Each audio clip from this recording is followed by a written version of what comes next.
हमारे पास जो भी होता है हमें उसी में सुखी रहना चाहिए। ब्राह्मणी और तिल के बीज की कहानी। बहुत समय पहले की बात है। किसी गांव में एक गरीब ब्राह्मण रहता था। एक दिन उस ब्राह्मण के घर कुछ अतिथि आए। ब्राह्मण की स्थिति इतनी खराब थी कि उन अतिथियों को खिलाने के लिए घर में अनाज तक नहीं था। इस स्थिति को लेकर ही ब्राह्मण और उसकी पत्नी के बीच थोड़ी कहासुनी होने लगती है। ब्राह्मणी कहती है, तुम्हें पेट भरने योग्य अनाज कमाना भी नहीं आता है। इसी का नतीजा है कि आज घर में अतिथि आ खड़े हुए हैं और हमारे पास उन्हें खिलाने के लिए कुछ भी नहीं है। इस पर ब्राह्मण अपनी पत्नी से कहता है, कल कर्क संक्रांति है, मैं कल भिक्षा लेने के लिए दूसरे गांव जाऊंगा। वहाँ एक ब्राह्मण ने मुझे आमंत्रित किया है। वह सूर्यदेव की तृप्ति के लिए कुछ दान देना चाहता है। तब तक जो कुछ भी घर में है उसे आदर सत्कार के साथ अतिथियों के सामने रखो। ब्राह्मण की यह बात सुनकर ब्राह्मणी कहती है, तेरी पत्नी होकर मैंने कभी सुख नहीं भोगा है, न कभी खाने को मेवा मिष्ठान मिला, न ही ढंग से वस्त्र और आभूषण।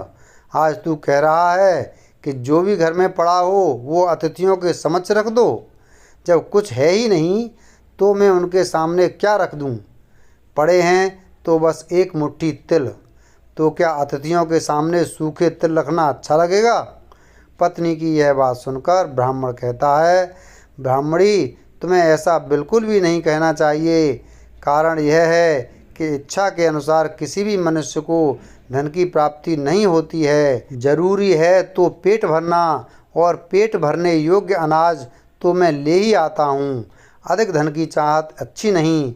ऐसी इच्छा का तुम्हें त्याग कर देना चाहिए। अधिक धन की इच्छा के चक्कर में मनुष्य के माथे पर शिखा बन जाती है। माथे पर शिखा वाली बात सुन ब्राह्मणी बड़े ही आश्चर्य से ब्राह्मण से पूछती है, अधिक धन की इच्छा में माथे पर शिखा हो जाती है? मैं कुछ समझी नहीं। जो भी कहना है खुलकर कहिए।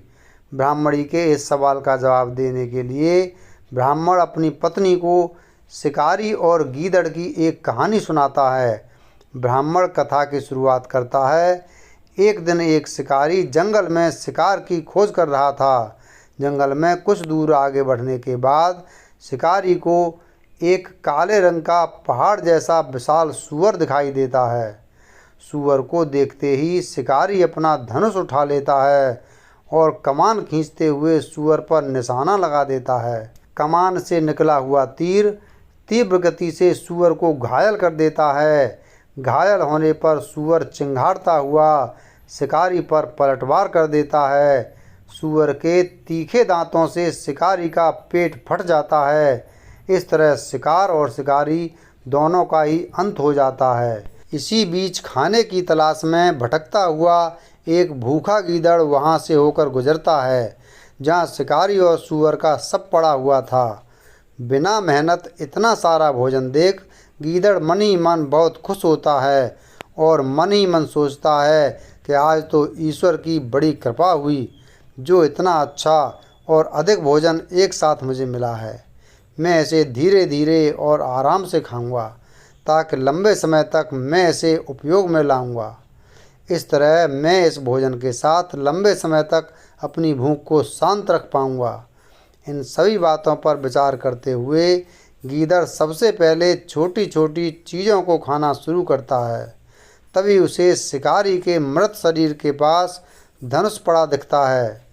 गीदड़ के मन में पहले उसे ही खाने का विचार आता है और वह धनुष पर चढ़ी डोर को चबाने लगता है। गीदड़ के चबाने से धनुष पर चढ़ी डोर टूट जाती है और डोर के टूटने से धनुष का एक सिरा वेग के साथ गीदड़ के माथे को भेदता हुआ ऊपर निकल जाता है।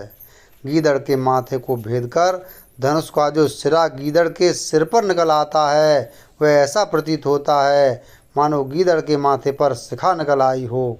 घायल होने के कारण कुछ देर बाद गीदड़ की भी मौत हो जाती है।